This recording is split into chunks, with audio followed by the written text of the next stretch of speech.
नमस्कार बच्चों, मेरा नाम है बिलाल और मैं आप सभी का स्वागत करता हूं हमारी आज की एक और बहुत ही ज्यादा महत्वपूर्ण क्लास में। कक्षा 9th के प्यारे बच्चों के साथ बात करते हुए दोस्तों हम लोग आप सभी के सामने पेश करने जा रहे हैं एक बहुत ही इंटरेस्टिंग, बहुत ही जबरदस्त और एक बहुत ही ज्ञानवर्धक सा हमारा टॉपिक। चैप्टर का नाम क्या है दोस्तों, उसको हम लोग देख लेते हैं। हमारे प्यारे चैप्टर का नाम है खाद्य सुरक्षा और इसको हम लोग क्या करते हैं दोस्तों, हम लोग अपने सामाजिक अध्ययन के अंतर्गत देखते हैं, है ना। तो काफी इंटरेस्टिंग हमारा अध्याय है दोस्तों और आप देखते हैं कि यहां से बहुत सारे प्रश्न आपके पेपर के अंतर्गत पूछे जाते रहे हैं। हम लोगों ने आप सभी के साथ अपना पिछला लेक्चर जो किया था, लेक्चर 1, उसमें इस चैप्टर से संबंधित बहुत सारी बातों को डिस्कस किया था। आज हम लोग इस चैप्टर का लेक्चर नंबर 2 आप सभी के सामने रख रहे हैं। स्टार्ट करते हैं, डिस्कस करते हैं कि हमारी आज की इस क्लास में आखिर हम लोग समझने की क्या क्या कोशिश करेंगे। हमारे इस चैप्टर के अंदर दोस्तों हम लोग सबसे पहले समझने की कोशिश करेंगे कि पीडीएस है ना, इसकी वर्तमान स्थिति भारत के अंदर क्या है। ये पीडीएस क्या है, इसका अर्थ क्या है वो भी समझाएंगे और भारत की इसके अंतर्गत स्थिति कैसी है वो देखेंगे। उसी के साथ साथ हम लोग बफर स्टॉक के बारे में डिस्कशन करेंगे कि भारत में बफर स्टॉक की स्थिति कैसी है। उसी के साथ साथ देश में न्यूनतम समर्थन मूल्य से क्या तात्पर्य है वो देखेंगे और अभ्यास के प्रश्नों को भी समझने की कोशिश करेंगे। स्टार्ट करते हैं क्लास को। करें शुरू, उससे पहले चीजों को एक बार क्विकली रिकैप कर लेते हैं कि हमने इस चैप्टर के अंदर अपने पिछले लेक्चर में आखिर किन बिंदुओं को डिस्कस किया था। दोस्तों ये जो पूरा का पूरा हमारा अध्याय है, आप देखते हैं कि इन दो शब्दों के ऊपर टिका हुआ है जिसे हम लोग खाद्य सुरक्षा के नाम से पुकार रहे हैं। देखिए खाद्य का मतलब क्या होता है दोस्तों, खाद्य का मतलब होता है अनाज, है ना। खाद्य का मतलब क्या होता है दोस्तों, आप लोग देखते हैं कि अनाज या फिर खाने वाली चीजें, है ना। और अनाज और खाने वाली सभी चीजों को क्या करना दोस्तों, उनको सुरक्षित रखना और उनका लंबे समय तक प्रयोग करना, यही क्या कहलाता है, खाद्य सुरक्षा कहलाता है। और खाद्य सुरक्षा का हमने एक और अर्थ भी देखा था। इसका मतलब है कि लोगों तक, है ना, देश के अंदर जितने भी हमारे लोग रहते हैं उन तक खाने को क्या कर पाना दोस्तों, पहुंचा पाना, है ना। देश के अंदर लोगों तक खाने को पहुंचा पाना, यही क्या है दोस्तों कि देश के लोगों तक खाना उपलब्ध हो सके, इसी को हम लोग खाद्य सुरक्षा के नाम से पुकारते हैं। सर हमें ये खाना उपलब्ध कराने की आवश्यकता ये क्यों है, ये समझ लेते हैं। हमने देखा था कि हमारा प्यारा भारत देश अलग अलग जटिलताओं से या फिर समस्याओं से ग्रसित रहा था। साल 1943 में हमारे प्यारे भारत के अंदर आप देखते हैं कि जो बंगाल नामक क्षेत्र था वहां पर ना दोस्तों आप लोग देखते हैं कि एक भयावह अकाल आता है। अकाल का मतलब उस समय हम देखते हैं कि दोस्तों बारिश होनी बंद हो जाती है और बारिश के खत्म हो जाने की वजह से कोई भी उत्पादन नहीं हो पाता, पूरी फसल समाप्त हो जाती है।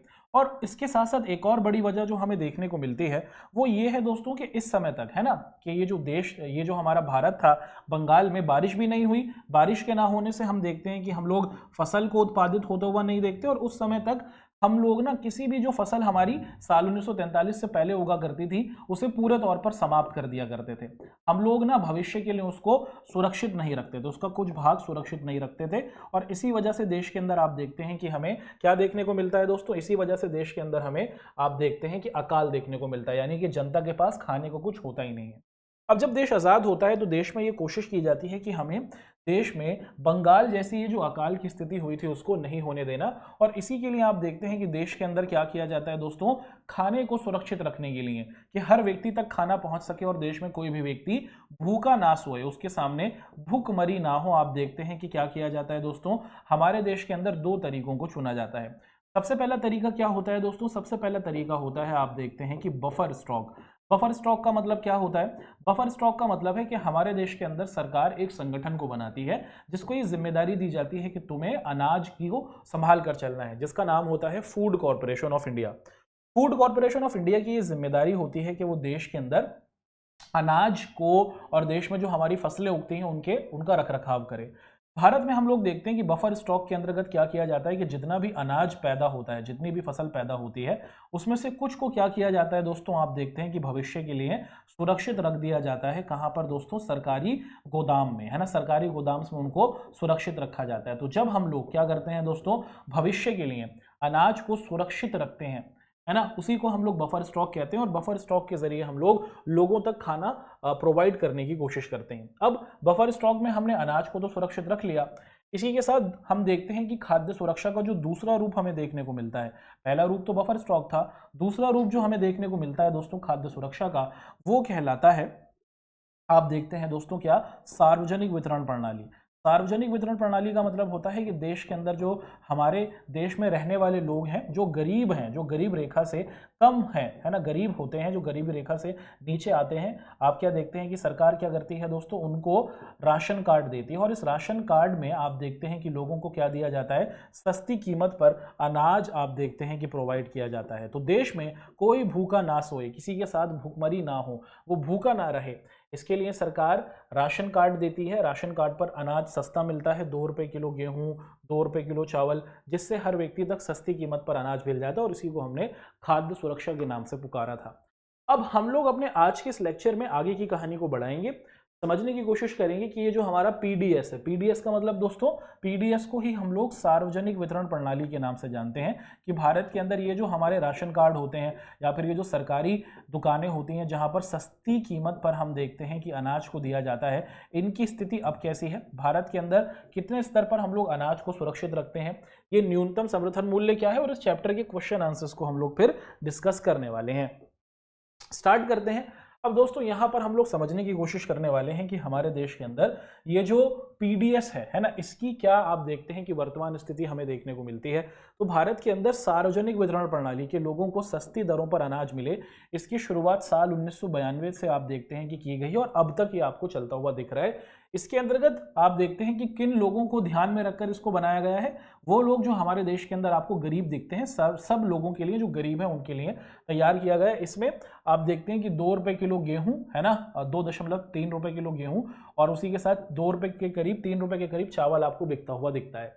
एक और आप देखते हैं कि दोस्तों हमारे देश में संशोधित सार्वजनिक वितरण प्रणाली, तो जो सार्वजनिक वितरण प्रणाली थी वो 1992 में लॉन्च हुई, उसके कुछ ही समय बाद उसी साल में इसको कुछ बदला गया। हम देखते हैं कि इसके अंदर क्या किया गया दोस्तों, जो पिछड़े समाज के लोग होते हैं, जो पिछड़े वर्ग के लोग होते हैं, उनको भी शामिल किया गया, और अब इनको 20 किलो अनाज की, आप देखते हैं कि इनको 20 किलो अनाज मिलेगा, इसकी बात की गई। फिर आप देखते हैं कि जो हमारी सार्वजनिक वितरण प्रणाली थी, इसको और बेहतर किया गया 1997 में। इसके अंतर्गत देश में जो एकदम गरीब लोग हैं, है ना, आपको दिखता है कि उनको APL, above poverty line, 2 card, ration card मिलने शुरू हुए। एक को कहा जाता है एपीएल कार्ड। एपीएल कार्ड का मतलब कि आप गरीब हैं, है ना, लेकिन आपको दिखता है कि आप बहुत ज़्यादा अमीर नहीं, आप एकदम गरीबी रेखा के पास हैं, तो उनको अबव पॉवर्टी लाइन के नाम से जाना जाता है। और दूसरे होते हैं बीपीएल, जो गरीब रेखा से नीचे आते हैं। तो दोनों तरीके के कार्ड दिए गए, और इन कार्डों में आने वाले लोगों को 35 किलो अनाज इस तरीके से आप देखते हैं कि देने की बात की गई। उसी के साथ भारत में आप देखते हैं कि साल 2000 में भारत की सरकार ने अनाज संबंधी अंत्योदय अन्य योजना को आप लोग देखते हैं कि शुरू किया, और इस अंत्योदय अन्य योजना के अंतर्गत हम लोग देखते हैं कि जो हमारे देश में गरीबों में भी जो सबसे गरीब लोग थे, यानी कि जो हमारे आदिवासी समुदाय के लोग हुए, उनकी तरफ भी सरकार क्या करती है, ध्यान देती है, और उनको भी 35 किलो अनाज को प्रोवाइड करने की कोशिश सरकार के द्वारा कराई जाती है। उसी के साथ देश में अन्नपूर्णा योजना को भी शुरू किया जाता है साल 2000 में।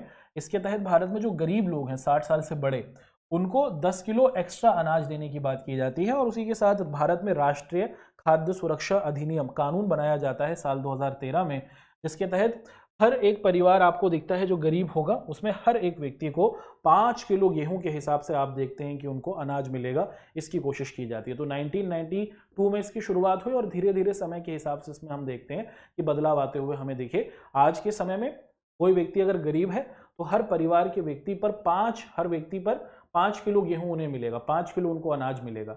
अगर आपको दिखता है कि 5 लोग हैं तो 25 किलो अनाज आपको दिखता है कि उनको आसानी के साथ मिलता हुआ दिखेगा। चलिए आगे करते हैं दोस्तों, चीज़ों को डिस्कस कर लेते हैं, है ना। तो पीडीएस की, या फिर जो हमारी ये सार्वजनिक वितरण प्रणाली है, इसके अंतर्गत हम लोग देखते हैं कि क्या स्थिति है। दोस्तों भारत के अंदर सरकारों ने ये कोशिश तो की है कि जो हमारे गरीब लोग हैं, जिनके पास राशन कार्ड मौजूद है, उनको सस्ती दरों पर अनाज मिल जाए। लेकिन आप देखते हैं कि ये जो सरकारी दुकानें हैं, इन दुकानों को चलाने वाले जो लोग हैं ना, वो आपको दिखता है कि वो भ्रष्टाचार ही करते हैं। भ्रष्टाचार का मतलब वो सही तरीके से, खराब तरीके से आपको दिखता है कि इसका प्रबंधन कर रहे हैं, सही तरीके से नहीं चला रहे। आप देखते हैं कि जो दुकानें होती हैं, कहा जाता है कि पूरे महीने खोलकर रखनी है, लेकिन ये लोग पूरे महीने दुकानों को नहीं खोलते हैं। अपने मनमर्जी के हिसाब से राशन की दुकानों को खोला जाता है, जब दिल चाहता है जब राशन की दुकान को बंद कर देते हैं। और आप देखते हैं कि जो राशन सरकार भेजती है ना, उस राशन को ये बाजारों में बेच देते हैं और जनता को आप देखते हैं कि बहुत ही खराब सा राशन आपको देखते हुए देखते हैं। जितने भी दुकानदार होते हैं ये घटिया क्वालिटी का अनाज गरीब लोगों को देते हैं और जो सरकार अच्छा अनाज देती है इसको बाहर खुले बाजारों में बेच देते हैं ज़्यादा कीमत के लिए और अपना फ़ायदा आप देखते हैं कि ये लोग उठाने की कोशिश करते हैं। तो दुकानदार एक तो नियमित तरीके से दुकान नहीं खोलते हैं, लोगों को इससे परेशानी होती है, रोज़ाना दुकान नहीं खोलते हैं, घटिया क्वालिटी का आपको देखते हैं कि अनाज दे देते हैं। उसी के साथ साथ आप देखें दोस्तों कि साल 2000 की बात अगर की जाए कि जो हमारा फूड कॉर्पोरेशन ऑफ इंडिया है उसके हिसाब से 63 मिलियन टन स्टॉक जो था, है ना। अब ये तो हमने देख लिया कि भारत के अंदर जो हमारे सार्वजनिक वितरण प्रणाली के अंतर्गत काम किया जाता है वो अच्छे तरीके से नहीं है, दुकानें पूरे तरीके से नहीं खुलती हैं, जनता को गलत और घटिया क्वालिटी का अनाज मिलता है, ये हमें दिखा।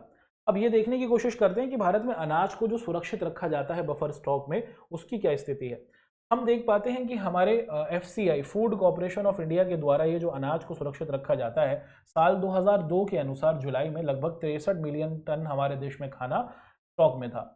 और आप देखते हैं कि धीरे धीरे ये आपको बढ़ता हुआ दिखा। साल 2002 से साल 2003 में हमें देश में सूखा पड़ा था और उस समय जब देश में अधिकतर राज्यों में बारिश नहीं हुई तो बारिश ना होने की वजह से लोगों तक आप देखते हैं कि अनाज हमने क्या किया था दोस्तों, इस फूड हमारा ये जो बफर स्टॉक था ना, इसी के जरिए आप देखते हैं कि पहुंचाया गया था। तो जब भी आपदा आ जाती है तो उस आपदा की स्थिति में हमारा ये जो फूड स्टॉक होता है ये आपको ख़त्म होता हुआ दिखता है।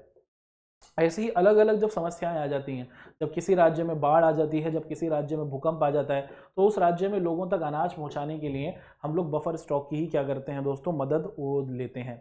अगला है कि न्यूनतम समर्थन मूल्य से हमें दिखता है कि भारत में बहुत बड़े स्तर पर हमारे किसान भाइयों को मदद की जाती है।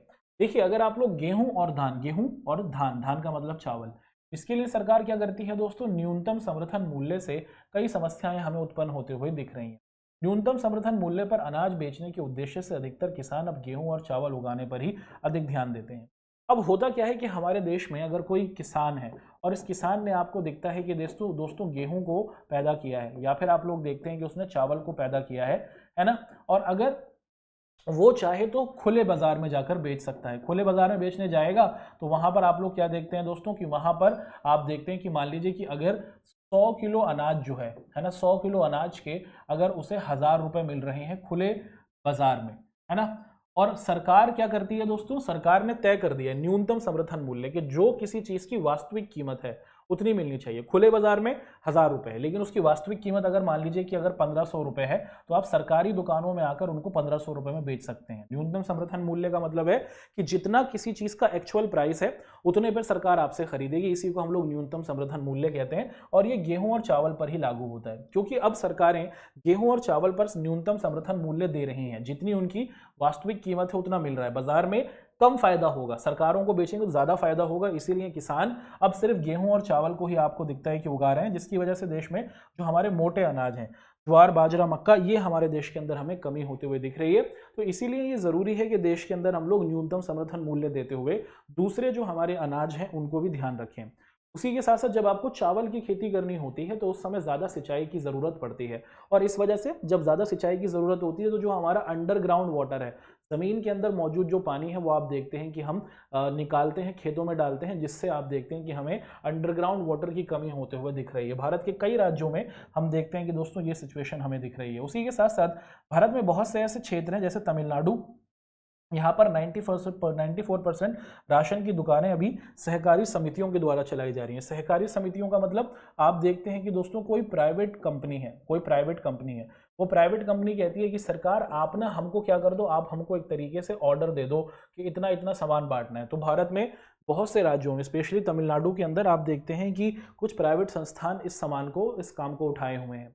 उसी के साथ साथ अगर हम लोग देखें दोस्तों, ऐसे ही महाराष्ट्र के अंदर भी हमारी सहकारी समितियां आपको दिखता है कि दोस्तों काम कर रही होती हैं। सहकारी समिति का मतलब क्या होता है दोस्तों, सहकारी समिति का मतलब होता है कि मान लीजिए कि कोई कंपनी है, ये कंपनी क्या करती है दोस्तों, आपको दिखता है कि जो लोग होते हैं या फिर जो आपको दिखता है कि जो सामान को बनाने वाला होता है, जो किसी सामान को बनाने वाला होता है ना, वो कंपनी क्या करती है, उस सामान को बनाने वाले व्यक्ति को अपना क्या कर लेती है दोस्तों, पार्टनर बना लेती है या फिर भागीदार बना लेती है।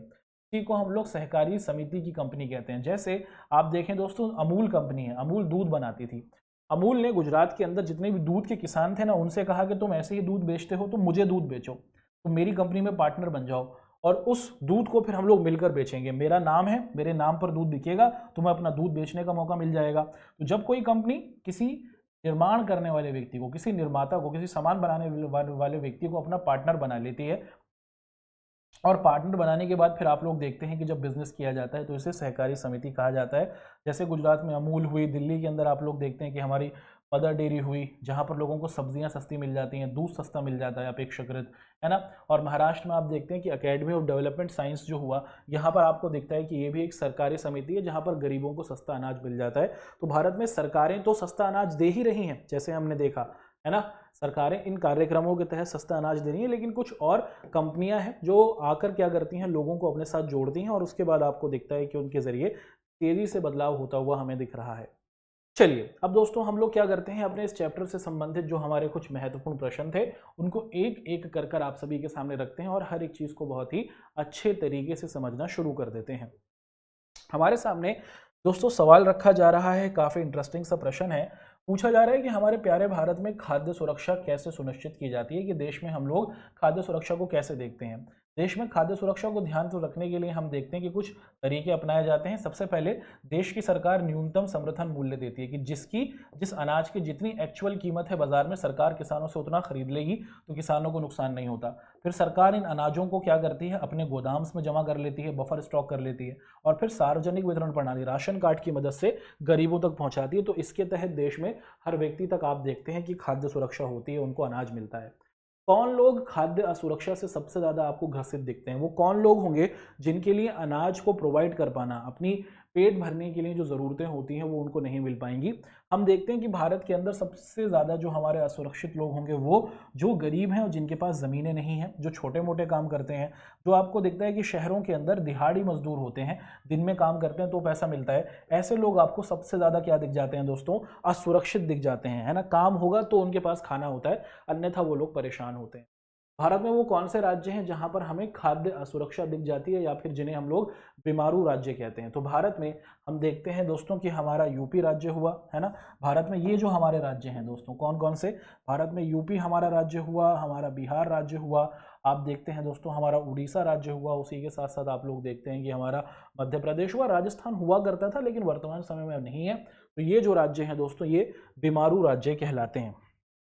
अगला प्रश्न देखते हैं, पूछा जा रहा है कि क्या आप मानते हैं कि हमारे देश के अंदर ये जो हरित क्रांति शुरू हुई, इस हरित क्रांति की वजह से देश के अंदर जो खाने की समस्या थी वो खत्म हुई और देश आत्मनिर्भर बन पाया। जी हाँ, साल 1970 से पहले तक अगर हम लोग देखें कि हमारे देश में जो खाना था ना दोस्तों, जो अनाज था, आप देखते थे कि उस अनाज को हम लोग अमेरिका से मंगाते थे और फिर भारत के लोगों में उनको बांटा जाता था। बहुत शर्म की बात थी।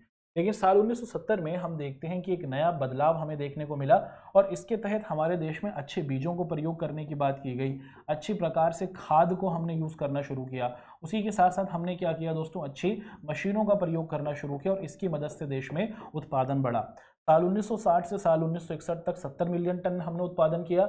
वहीं 2015 से 16 में ये 252 मिलियन टन और 2016-17 में ये 275 मिलियन टन हुआ, जिसने ये दिखा दिया कि हमारा प्यारा भारत इस हरित क्रांति की मदद से आत्मनिर्भर हो पाया। अब हमारे देश में इतना अनाज होता है कि हम अपने देश के लोगों का पेट भरते हैं और उसी के साथ साथ दूसरे देशों को भी अनाज हम बेचते हुए दिखते हैं।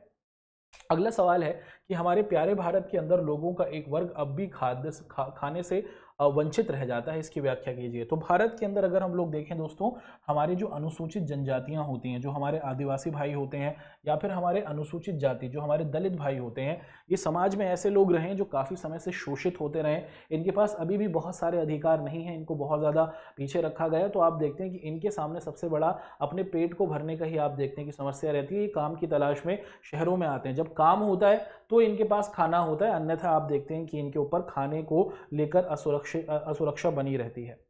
अगला सवाल है दोस्तों कि जब कोई आपदा आती है, जब कोई महामारी, कोई बीमारी आ जाती है, बाढ़ आ जाती है, उस समय खाने की कमी को कैसे पूरा किया जाता है। अगर कोई बीमारी आ जाए, जैसे कोरोना आया था, तो कोरोना के टाइम पर हर चीज़ बंद थी, कारखाने बंद थे, दुकानें बंद थी, फैक्ट्रियां बंद थे, बाजार बंद थे उस समय तक, लेकिन सरकार सब तक अनाज पहुंचा पा रही थी। कैसे? क्योंकि हमारे देश के अंदर हमने पहले से ही बफर स्टॉक किया हुआ था, खाने को जमा किया हुआ था। तो फूड कॉर्पोरेशन ऑफ इंडिया ने जो खाना जमा किया होता है उसको आप देखते हैं कि जहां पर कोई समस्या आती है फिर उन लोगों तक उस अनाज को पहुंचाया जाता है।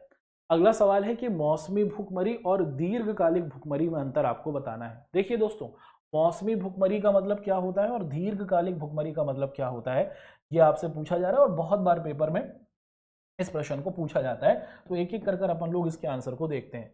सबसे पहले अगर हम लोग देखें दोस्तों कि जो मौसमी भूखमरी है, इसका मतलब क्या होता है कि जब लोग क्या करते हैं दोस्तों, आपको दिखता है कि जब लोग आपको कम कमाते हुए दिखते हैं और अधिकतर भूखमरी के शिकार रहते हैं, उसे दीर्घकालिक भूखमरी कहते हैं। कि कोई व्यक्ति है जो बहुत कम पैसा कमा पा रहा है, बहुत कम ही उसकी सैलरी है, और उसकी सैलरी में आप देखते हैं कि उसको अपनी ज़िंदगी गुजारनी होती है और वो लगातार चलती आ रही है कि बहुत लंबे समय तक कोई व्यक्ति बहुत कम कमा पा रहा है, और उस सिचुएशन में जितना वो कमाता है उससे सिर्फ उसका पेट भर पाता है, और अगर वो इतना नहीं कमा पाएगा तो उसके लिए भूखा मरने की समस्या आएगी। तो इसको हम लोग दीर्घकालिक भूखमरी कहते हैं। वहीं मौसमी भूखमरी दिखती है कि भाई आपके पास जब काम होता है तो आप अच्छा जीवन गुजारते हैं, काम नहीं होने पर आपके सामने आप देखते हैं कि आपको भूखा मरने की समस्या दिखती है या फिर भूखमरी की समस्या दिखती है। जैसे गाँव के अंदर अगर आप हैं, आप एक किसान हैं, तो जब आप या फिर आप एक मजदूर हैं, जब आप फसल को बोएंगे तब आपके पास काम है तो आपका जीवन अच्छा है, जब आप फसल को काटेंगे तब आपके पास जीवन अच्छा है। लेकिन जब फसल उग रही है तो उस समय आपके पास काम नहीं होगा तो आपका जीवन थोड़ा मुश्किल हो जाएगा, आपके लिए भूखमरी की समस्या होगी। तो उसको हम लोग मौसमी भूखमरी कहते हैं, है ना। और मौसमी भूखमरी की वजह से आप लोग देखते हैं कि लोग क्या करते हैं दोस्तों, शहरों की तरफ काम की तलाश में बढ़ते हुए हमें दिखते हैं। अगला सवाल पूछा जा रहा है कि गरीबों को खाद्य सुरक्षा देने के लिए सरकार ने क्या कदम उठाए हैं, ये बताइए। हमारे देश के अंदर सरकारों के द्वारा अलग अलग कार्यक्रमों को किया गया है, जिसके तहत हम लोग देखते हैं दोस्तों, सबसे पहले है एकीकृत बाल विकास सेवा। एकीकृत बाल विकास सेवा का मतलब है कि हमारे देश में ये कोशिश की जाती है कि देश के अंदर जो हमारे गरीब बच्चे हैं उनको संतुलित आहार मिले, उनको विटामिन, प्रोटीन और जितने भी हमारे न्यूट्रिएंट्स होते हैं, है ना, विटामिन हुआ, प्रोटीन हुआ, कार्बोहाइड्रेट हुआ, वसा हुआ, वो सभी मिल सके, ऐसा खाना सरकार प्रोवाइड करने की कोशिश करती है। उसी के साथ साथ काम के बदले अनाज, सरकार जो बड़े लोग होते हैं उनसे कहती है कि आप हमारे लिए काम करें, जब आप हमारे लिए काम करेंगे तो काम के बदले हम आपको क्या करेंगे दोस्तों, पैसे के बदले हम आपको अनाज दे देंगे। ये भी आपको दिखता है कि सरकार की जाती है। मनरेगा, नरेगा में कुछ ऐसा ही कार्यक्रम हमें देखने को मिलता है। अगला सवाल है कि सरकार बफर स्टॉक आखिर बनाती ही क्यों है। भाई सरकार बफर स्टॉक इसलिए बनाती है कि अगर भविष्य में कोई प्राकृतिक आपदा आ जाए तो उस समय हम लोग लोगों तक मदद कैसे पहुंचाएंगे, वो इसकी मदद वो बफर स्टॉक से ही होता है। अगर खाना नहीं जमा होगा तो अकाल पड़ जाएगा, जैसे बंगाल में पड़ा था। अगला सवाल है कि टिप्पणी करनी है। पूछा जा रहा है कि न्यूनतम समर्पित कीमत का मतलब क्या होता है। देखिए, न्यूनतम समर्पित कीमत का मतलब होता है कि सरकार, जो हमारे किसान भाई हैं, है ना, बाजार में वो सामान बेचने जा रहे हैं तो उनको सस्ता खरीदा जा रहा है ना, उनको उतना पैसा नहीं मिल रहा जितना मिलना चाहिए। सरकार कहती है कि भैया जी, जो आपका एक्चुअल प्राइस है, जितना मिलना चाहिए ना, हम उतने पर आपसे खरीदेंगे। इसी को हम लोग क्या कहते हैं दोस्तों, न्यूनतम समर्थन मूल्य के नाम से पुकारते हैं। बफर स्टॉक, सरकार, हमारी जो फूड कॉर्पोरेशन ऑफ इंडिया है, FCI, वो अनाज को जमा करके रखती है गोदामों में भविष्य के लिए, इसे बफर स्टॉक कहते हैं। उचित दर की दुकानें, उचित दर की दुकानों का मतलब होता है कि जो हमारी सरकारी दुकानें हैं, है ना, जहां पर सस्ता अनाज मिलता है, इसी को हम लोग उचित दर की दुकानें कहते हैं, जहां पर आप लोग राशन कार्ड की मदद से अनाज को प्राप्त करते हैं। अगला सवाल है कि राशन कार्ड की दुकानों को चलाते हुए क्या क्या समस्याएं हमें देखने को मिल जाती हैं। तो आज के समय में अगर हम लोग देखें दोस्तों, राशन कार्ड को चलाते हुए बहुत सारी समस्याएं हमें दिखता है कि हमारे समाज के अंतर्गत हमें दिखती हैं। इसमें सबसे बड़ी समस्या एक तो ये है दोस्तों कि जो लोग चला रहे हैं वो खराब तरीके से इसका प्रबंध करते हैं, भ्रष्टाचार दिख जाता है। मन मर्जी है भैया उनकी, जब चाहे जब दुकान खोलते हैं, जब चाहे वो दुकान बंद कर देते हैं। जो अनाज सरकार भेजती है उसको अपने हिसाब से बाहर बेच देते हैं महंगा, और जनता को खराब और घटिया क्वालिटी का अनाज देते हैं, है ना। और इसी के साथ साथ आप देखते हैं कि वो लोगों के साथ भेदभाव करते हैं। ये समस्याएं हमें हमारी राशन की दुकानों के संदर्भ में देखने को मिलती हैं। अगला सवाल है कि खाने को लेकर और आप देखते हैं कि कुछ और जो हमारी संबंधित वस्तुएं हैं, इसमें जो हमारी सहकारी समितियां, कि कोई प्राइवेट कंपनी आती है, लोगों के साथ जुड़ती है, लोगों को जोड़ती है, अपना पार्टनर बनाकर उनके साथ काम करती है, और खाने पीने की जो असुविधा होती है उसे कम करती है। ये हमें कहाँ कहाँ पर देखने को मिलता है। तो भारत में बड़ी बड़ी आपको दिखता है कि संस्थाएं हैं जो ऐसा कर रही हैं। जैसे तमिलनाडु में जो 94% राशन की दुकानें हैं वो प्राइवेट संस्थानों के द्वारा, सहकारी समितियों के द्वारा ही चलाया जा रहा है। महाराष्ट्र में आप देखते हैं कि अकेडमी ऑफ डेवलपमेंट साइंस है, जो वहाँ पर क्या करती है दोस्तों, अनाज के बैंकों को उन्होंने बनाया हुआ है। किसान लोग इन बैंकों से अनाज को प्राप्त कर लेते हैं। सरकारी दुकानें तो हैं ही, इन जगहों से भी अनाज को प्राप्त करती है जनता। उसी के साथ दिल्ली में आप देखते हैं कि मदर डेयरी मौजूद है, और इस मदर डेयरी की दुकानों में जनता को सस्ती फल मिल जाते हैं, सब्जियां मिल जाती हैं, दूध मिल जाता है, बाजार से जो थोड़ा सस्ता होता है। ऐसे ही गुजरात में जो अमूल है वो अमूल दूध क्या कर रही है दोस्तों, लोगों तक एक आप देखते हैं कि सस्ता और अच्छा दूध प्रोवाइड कराती है। तो ये कुछ सहकारी समितियां हैं जो भारत के अंदर आपको दूध संबंधी और चीज़ें उत्पादित करते हुए दिख रही हैं। अब दोस्तों यहाँ तक तो हमने आप सभी के साथ ये जो हमारा चैप्टर रहा था उससे संबंधित सभी बिंदुओं को रखा। अब हम लोग क्या करते हैं दोस्तों, एक एक कर अपने इस चैप्टर से संबंधित जो हमारे क्विज के क्वेश्चंस होंगे उसको डिस्कस करेंगे। आपके सामने सबसे पहला सवाल है कि तमिलनाडु में कितने प्रतिशत राशन की दुकानें सहकारी समितियों के द्वारा चलाई जा रही हैं। तो हमारे तमिलनाडु में 94% हम देखते हैं कि जो दुकानें हैं वो सहकारी समितियों के द्वारा चलाती हुई हमें दिख रही हैं। अगला सवाल है कि पूरे देश में लगभग कितने लाख राशन की दुकानें होंगी, ये आपसे पूछा जा रहा है। इसका आंसर आपको देना है 3.5, 4.5 लाख या फिर 5.5 लाख या फिर ऑप्शन डी। इसका आंसर दोस्तों आपको बताना है। अगला सवाल पूछा जा रहा है कि कौन सी फसल है जिसकी वजह से हमें अधिक सिंचाई की ज़रूरत होती है। तो जब हम देखते हैं दोस्तों कि हमें चावल का उत्पादन करना है, यानी कि गेहूं, चावल यानी कि धान और गेहूं का उत्पादन करने के लिए हमें बड़े स्तर पर आप देखते हैं कि गहन सिंचाई की, ज़्यादा सिंचाई की ज़रूरत होती है, ज़्यादा पानी की ज़रूरत हमें दिखती है। बीपीएल कार्ड किसे कहा जाता है? देखिए, जो लोग गरीबी रेखा से नीचे आते हैं, गरीबी रेखा से मतलब कि अगर कोई व्यक्ति शहर में रहते हुए आपको दिखता है दोस्तों, सबसे पहले अगर कोई व्यक्ति गांव में रहते हुए 2400 कैलोरी प्राप्त नहीं कर पा रहा, और ऐसे ही आपको दिखता है कि शहर में रहते हुए जो 2100 कैलोरी को प्राप्त नहीं कर पाता। खाने से हमें कैलोरी मिलती है। अगर मैं गांव में रहता हूं और मुझे खाना खाने पर एक 2400 कैलोरी या फिर इससे कम मिलेगी तो मैं गरीब हूं। शहर में रहते हुए ये 2100 कैलोरी मानी जाती है। तो जो लोग इतनी कैलोरीज को प्राप्त नहीं कर पाते उनको हम लोग गरीब मानते हैं और उनको गरीबी रेखा से नीचे माना जाता है ना। तो निर्धनता रेखा से जो नीचे आने वाले लोग होते हैं उनको हम लोग below poverty line, BPL, below poverty line, गरीबी रेखा से नीचे के तौर पर उनको जानते हैं और उनको फिर राशन कार्ड दिया जाता है। बफर स्टॉक का मतलब क्या है दोस्तों? बफर स्टॉक का मतलब है कि सरकार, देश की जो हमारा फूड कॉर्पोरेशन ऑफ इंडिया है, वो क्या करती है दोस्तों, अपने गोदाम में क्या करती है, अनाज को जमा करके रखती है ताकि आपदा की सिचुएशन में उस अनाज का प्रयोग किया जा सके। अगला है कि अन्नपूर्णा प्रणाली भारत के अंदर कब लागू की गई थी, ये पूछा जा रहा है। तो भारत में ये जो हमारी अन्नपूर्णा प्रणाली है दोस्तों, इसको साल 2000 के अंतर्गत आप लोग देखते हैं कि शुरू किया गया था। ठीक है, चलिए, तो यहाँ तक तो दोस्तों हमने ये जो हमारा अध्याय रहा था, है ना, खाद्य सुरक्षा वाला, इसका लेक्चर 2 भी आप देखते हैं कि पूरे तौर पर कंप्लीट किया। लेक्चर 1 में भी डिटेल से समझा था इस चैप्टर को और लेक्चर 2 में हमने इसके क्वेश्चन आंसर्स को भी कर लिया। आशा है कि अब आपको इस चैप्टर से संबंधित कोई दुविधा और कोई डाउट नहीं होगा। अब आप लोगों से मुलाकात करेंगे अपने किसी नए अध्याय में। आप लोग ज़रूर कमेंट करके बताएं कि आपको हमारी क्लास कैसी लगी। उसी के साथ साथ आप ये भी ज़रूर बताएं कि आप लोग आने वाला जो हमारा टॉपिक होगा, कौन से चैप्टर पर आप चाहते हैं कि हम अपनी वीडियो को प्रिपेयर करें। इसी आशा और उम्मीद के साथ कि आप लोगों से मुलाकात होगी अपनी नेक्स्ट क्लास में, मैं आप लोगों से लेता हूं विदा। आपका हमारे साथ जुड़ने के लिए बहुत बहुत शुक्रिया।